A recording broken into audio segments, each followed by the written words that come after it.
Hi guys, welcome to Keerthana health tips.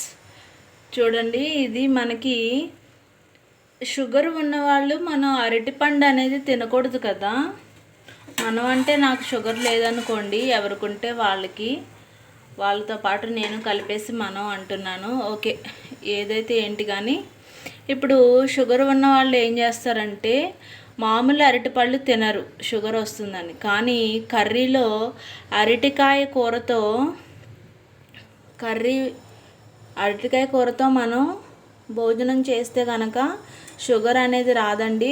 రెండోది ఏంటంటే ఈ అరటికాయ తినడం వల్ల ఒళ్ళు నొప్పులు, కీళ్ళ నొప్పులు, అలాగే అన్ని రకాల వ్యాధులు, గ్యాస్ కావచ్చు, మలబద్ధకం కావచ్చు, ఏదైనా కానీ. నేనైతే ఇప్పుడు ఇది ఎలా ప్రిపేర్ చేశానో చెప్తాను.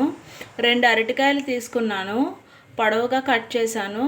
అది వాటర్లో కొంచెం సాల్ట్ అలాగే కొంచెం పసుపు వేసి బాగా శుభ్రంగా కడిగిన తర్వాత ఆ ముక్కలు, అలాగే ఉల్లిపాయ ముక్కలు, కరివేపాకు, టొమాటో, మీరు ఏదైతే మీకు ఇష్టమో అవన్నీ వేసుకుని లైట్గా సాల్ట్ వేసానండి. కొంచెం పచ్చిమిరపకాయలు వేసాను. అవి బాగా వేగిన తర్వాత లాస్ట్లో ఆయిల్ వేసాను. వేసిన తర్వాత కొంచెం వేయించిన తర్వాత ఎర్రగా అయిన తర్వాత కొంచెం వాటర్ వేసాను. అది బాగా ఉడికించిన తర్వాత దించేసానండి. ఉప్పు వాడని వారు నిమ్మరసం వేసుకోవచ్చు. నేనైతే లైట్గా వేసాను, ఉప్పు సరిపడగా వేయలేదు. తర్వాత నిమ్మరసం వేస్తాను అన్నమాట తినేటప్పుడు. అదండి, అరటికాయ కూర తినడం వల్ల చాలా బెనిఫిట్స్ అయితే ఉన్నాయి.